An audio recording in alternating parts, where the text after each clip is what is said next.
Olá, a paz do Senhor! Sejam bem-vindos, bem-vindas à nossa leitura bíblica diária. E que bom, estamos avançando, já estamos no dia 12 de agosto. Já começamos Neemias ontem e hoje vamos avançar um pouco mais. Vamos avançar em Coríntios, Salmos, Provérbios. Que bênção, né? Glória a Deus, que bênção, bênção, bênção. Vocês estão bem? Espero que sim. E que bom, vamos começar mais uma leitura da palavra do Senhor. E eu quero ler o texto, né, que nós vamos refletir, ler a palavra do Senhor e depois fazer uma breve oração. Vamos juntos? Hoje nós vamos ler Neemias capítulo 3, versículo 15, até Neemias capítulo 5, versículo 13. De 3:15 até 5:13. Depois vamos a 1 Coríntios capítulo 7, versículo 25 até o versículo 40, de 7:25 até 7:40. E depois nós vamos ao Salmo de número 32, versículos de 1 até o 11. E depois vamos fechar com Provérbios capítulo 21, versículo 5 até o versículo 7. Senhor, em nome de Jesus, eu te peço que o Senhor abençoe essa nossa leitura que vamos fazer, ó Deus, e que ela seja uma bênção para este meu irmão, para esta minha irmã, e que o Senhor fale ao coração dela por meio desta reflexão que nós vamos fazer. Em nome de Jesus, amém. Amém? Se você não é inscrito, se inscreva aqui no canal, todos vocês deixem o seu like, seu joinha e convide alguém para ler a Bíblia conosco. É muito importante. E que Deus possa nos abençoar.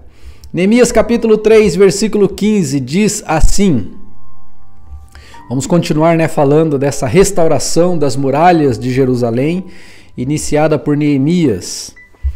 Os reparos da porta da fonte foram realizados por Salum, filho de Col-Rosé, governador do distrito de Mispá. Ele a reconstruiu, colocou o telhado, levantou as portas e pôs os ferrolhos e as trancas.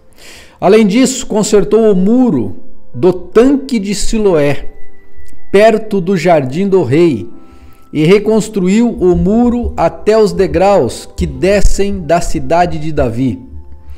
Ao lado dele estava Neemias, filho de Asbuque, governador da metade do distrito de Bet-Zur.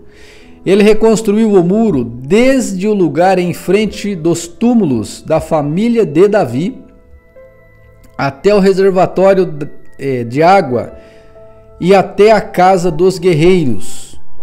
Os reparos do trecho seguinte foram realizados por um grupo de levitas que trabalharam sob a supervisão de Reum, filho de Bani. Depois deles vinha Asabias, governador da metade do distrito de Keila, representando seu distrito. No trecho seguinte, trabalharam seus parentes, liderados por Binuí, filho de Henadad, governador da outra metade do distrito de Keila. Ezer, filho de Jesua, governador do distrito de Mispá, consertou o trecho seguinte do muro, desde o lugar em frente da subida para a casa das armas até a esquina do muro. Mais adiante, Baruque, filho de Bazai, ou de Zabai, consertou o restante com grande zelo e o trecho desde a esquina do muro até a entrada da casa do sumo sacerdote. Meremote, filho de Urias e neto de Acós, reconstruiu o trecho do muro desde a entrada da casa de Eliasibe até o fim da casa. Os reparos do trecho seguinte foram realizados pelos sacerdotes que moravam ao redor da cidade. Pessoal, vou dar uma paradinha aqui. Vejam que cada pedacinho do muro ele foi reconstruído por algumas pessoas, por famílias, por tribos, e todos se empenharam na reconstrução do muro. Então vejam que era um trabalho conjunto, né? Todos estavam empenhados para a reconstrução do muro. E o muro de Jerusalém, nessa época, era um muro extenso, né? E eles foram reconstruindo tudo de uma vez. Muito legal, né? Cada um ficou com uma parte ali na sua região, por assim dizer, para essa reconstrução. Versículo 22. Os reparos do trecho seguinte foram realizados pelos sacerdotes que moravam ao redor da cidade. Ao seu lado, Benjamim e Assub consertaram o trecho em frente às suas casas, e Azarias, filho de Maazeias e neto de Ananias, consertou o trecho ao lado de sua casa. Em seguida, vinha Binuí, filho de Enadade, que consertou o trecho desde a casa de Azarias até a esquina do muro. Palau, filho de Uzai, consertou o trecho em frente da esquina do muro e da torre do palácio real, até ao lado do pátio da guarda. Ao lado dele estavam Pedaías, filho de Parós, e os servidores do templo, que moravam na colina de Ofel, que consertaram o muro até o lugar em frente à porta das águas, a leste, e da torre do palácio. Mais adiante, os habitantes de Tecoa consertaram outro trecho, desde o lugar em frente da grande torre alta até o muro de Ofel. Os reparos acima da porta dos cavalos foram realizados pelos sacerdotes. Cada um consertou o trecho do muro em frente de sua própria casa. Depois deles, Zadok, filho de Imer, também consertou o trecho do muro em frente de sua casa. Ao seu lado estava Semaías, filho de Secanias, guarda da porta oriental. Ananias, filho de Semelias, e Anum, sexto filho de Asaf, de Zalaf, consertaram o trecho seguinte, enquanto Mesulão, filho de Berequias, consertou o trecho em frente de onde ele morava.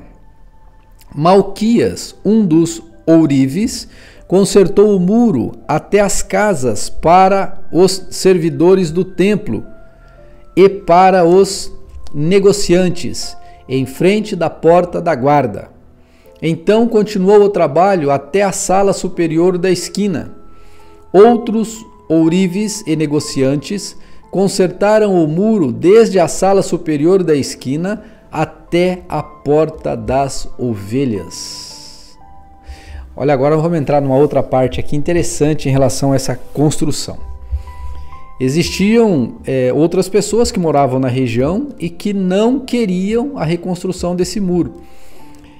Esse Sambalate aqui é um deles, ó. Sambalate ficou furioso, capítulo 4, versículo 1. Sambalate ficou furioso quando soube que estávamos reconstruindo o muro. Indignou-se e zombou dos judeus. Disse na presença de seus companheiros e dos oficiais do exército samaritano, ele era de Samaria, né? O que esse punhado de judeus fracos pensa que está fazendo? Imaginam que serão capazes de construir o muro em um dia só porque ofereceram alguns sacrifícios? Pensam que pode fazer algo com as pedras queimadas que tiraram de um monte de entulho? Tobias, o amonita, estava ao seu lado e comentou: basta uma raposa subir lá e esse muro de pedra desaba.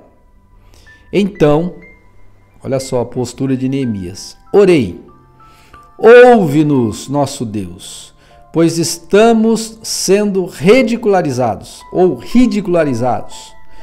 Que essa zombaria caia sobre a cabeça deles e que eles próprios se tornem prisioneiros numa terra estrangeira. Não ignores sua culpa, não apagues seus pecados, pois provocaram tua ira aqui diante dos construtores. Por fim, o muro foi reconstruído até metade de sua altura ao redor de toda a cidade, pois o povo trabalhou com entusiasmo. Olha só, quer dizer que todo o muro já estava reconstruído até a metade da sua altura.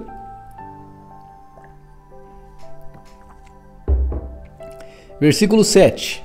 No entanto, quando Sabalate e Tobias, os árabes, os amonitas e os asdoditas souberam que a obra avançava e que as brechas no muro de Jerusalém estavam sendo fechadas, encheram-se de ira.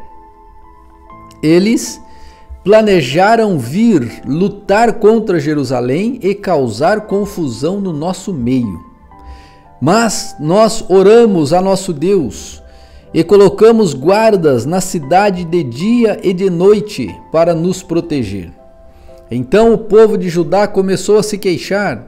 Os trabalhadores estão cansados e ainda há muito entulho para remover. Não seremos capazes de construir o muro sozinhos. Enquanto isso, nossos inimigos diziam: antes que eles se deem conta do que está acontecendo, cairemos sobre eles e os mataremos, acabando com seu trabalho.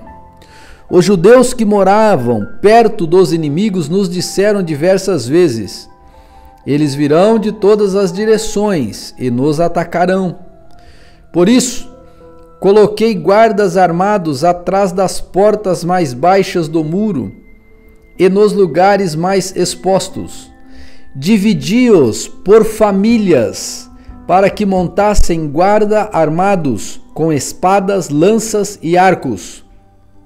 Examinei a situação, reuni os nobres e os oficiais e o restante do povo e lhes disse: não tenham medo do inimigo. Lembrem-se do Senhor, que é grande e temível, e lutem por seus irmãos, seus filhos, suas filhas e suas esposas, e seus lares. Quando nossos inimigos descobriram que sabíamos de seus planos e que Deus os havia frustrado, todos nós voltamos ao trabalho no muro. Dali em diante, porém, apenas metade de meus homens trabalhavam, pois a outra metade ficava de guarda com lanças, escudos, arcos e couraças. Os líderes ficavam na retaguarda de todo o povo de Judá, que construía o muro. Os trabalhadores prosseguiram com a obra. Com uma das mãos levavam as cargas, enquanto com a outra seguravam sua arma. Todos os construtores tinham uma espada presa à cintura. O tocador de trombeta ficava comigo para dar o sinal de alerta. Então, expliquei aos nobres, aos oficiais e ao restante do povo: a obra é extensa e estamos muito separados uns dos outros ao longo do muro. Quando virem o toque da trombeta, corra para onde ele soar. Nosso Deus lutará por nós. Trabalhávamos o dia inteiro, do nascer ao pôr do sol, e metade dos homens estava sempre de guarda. Nessa ocasião, eu disse aos que moravam fora dos muros que passassem a noite em Jerusalém. Assim, eles e seus servos poderiam ajudar na guarda à noite e trabalhar durante o dia. Nenhum de nós, nem eu, nem meus parentes, nem meus servos, nem os guardas que estavam comigo, trocava de roupa. Carregávamos sempre nossas armas, até mesmo quando íamos beber água. Capítulo 5, versículo 1. Eles estavam fazendo uma coisa boa, né? Algo positivo, e estavam sofrendo grande oposição.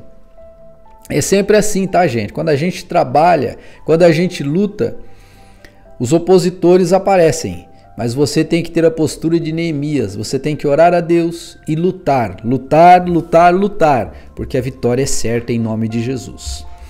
Capítulo 5, versículo 1.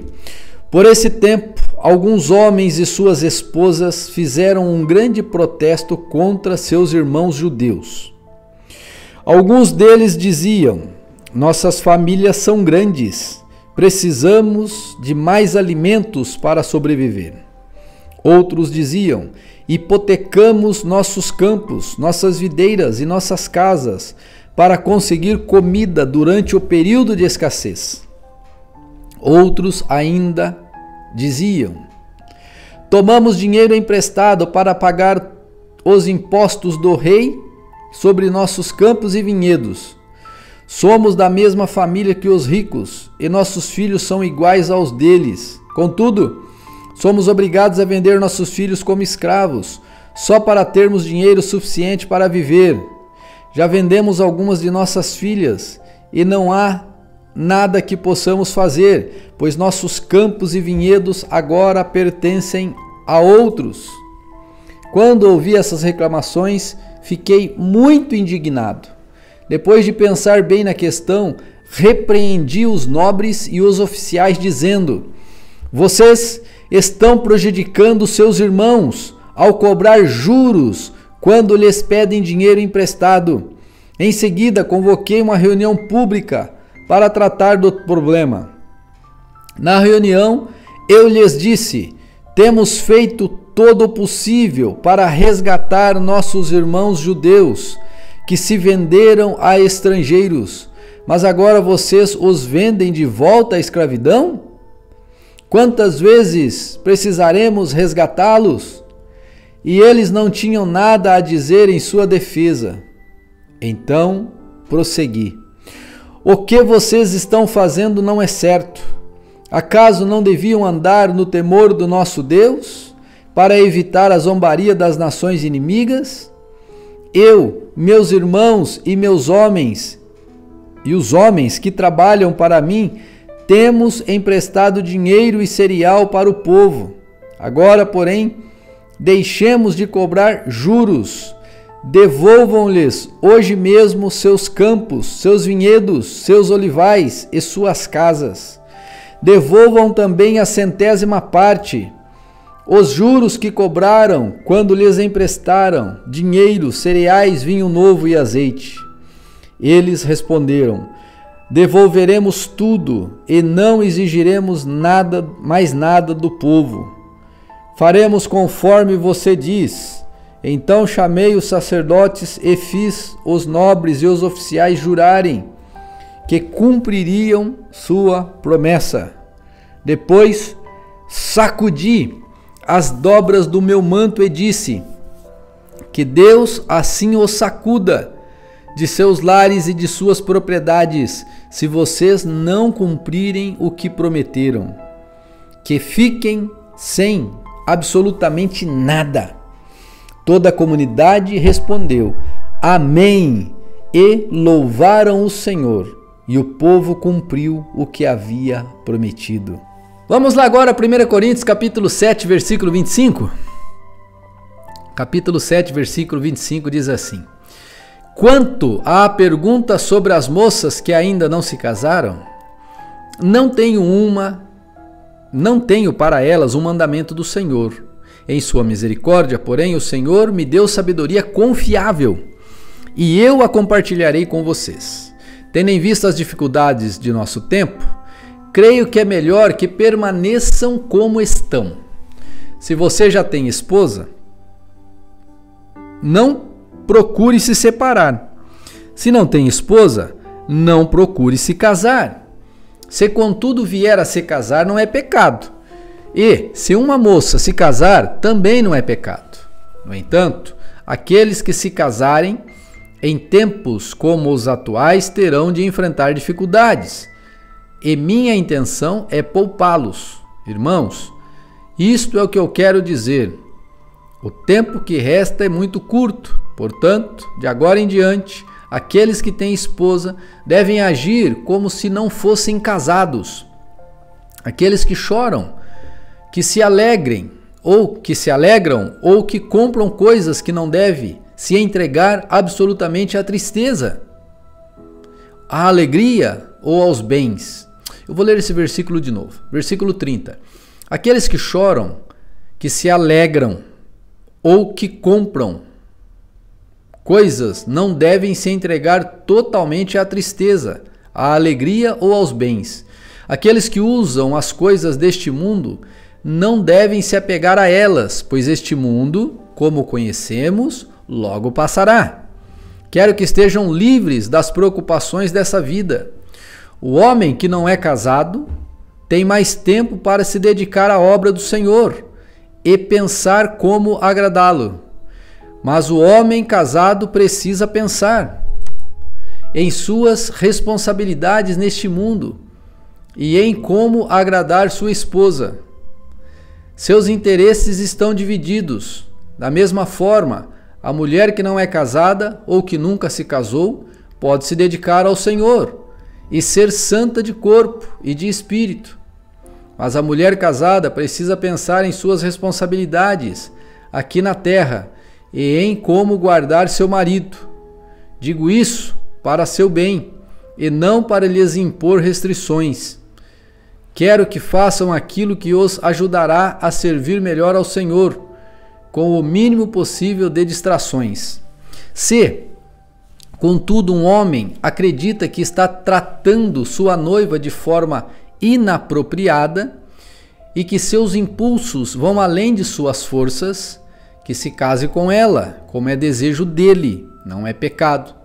Mas, se tiver assumido um compromisso firme e não houver urgência, e ele for capaz de controlar sua paixão, faz bem em não se casar. Portanto, quem se casa com a sua própria noiva faz bem, e quem não se casa faz melhor ainda. A esposa está ligada ao marido enquanto ele viver.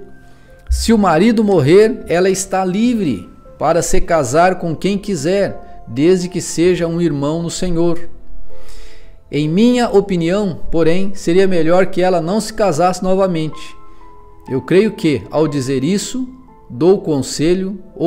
lhes dou o conselho do Espírito Santo. Salmo de número 32, versículo 1. Vá lá no Antigo Testamento, vamos lá. Salmo 32, 1. Como é feliz aquele cuja desobediência é perdoada, cujo pecado é encoberto. Sim, como é feliz aquele cuja culpa o Senhor não leva em conta, cuja consciência é sempre sincera. Enquanto me recusei a confessar meu pecado, meu corpo definhou e eu gemia o dia inteiro. Dia e noite, tua mão pesava sobre mim, minha força evaporou como água no calor do verão. Finalmente, confessei a ti os meus pecados e não escondi a minha culpa. Disse comigo: confessarei ao Senhor a minha rebeldia, e tu perdoaste toda a minha culpa. Portanto, todos que forem fiéis, orem a ti, enquanto há tempo, para que não se afoguem quando vier a inundação. Pois és meu esconderijo, tu me guardas da aflição e me cercas de cânticos de vitória. O Senhor diz: eu o guiarei pelo melhor caminho para a sua vida, lhe darei conselhos e cuidarei de você. Não sejam como o cavalo ou a mula, que não têm entendimento e precisam de freios e rédeas para ser controlados. O perverso tem muitas tristezas, mas o que confia no Senhor é cercado de amor. Portanto, alegrem-se no Senhor e exultem, todos vocês que são justos. Gritem de alegria, todos vocês que têm coração íntegro. Aleluia! Agora vamos a Provérbios capítulo 21, versículo 5. Provérbios 21, 5. Quem planeja bem e trabalha com dedicação prospera. Quem se apressa e toma atalhos fica pobre. A riqueza obtida por meio de mentiras é neblina que se dissipa e armadilha mortal. A violência dos perversos os destruirá. pois se recusam a fazer o que é justo. Aleluia! Muito bem, gente. Esta é a palavra do Senhor para o dia de hoje. Que ela possa ter abençoado a sua vida, em nome de Jesus. E que você tenha um dia poderoso, um dia de vitória. E que a mão do Senhor seja sobre você. Fica com Deus.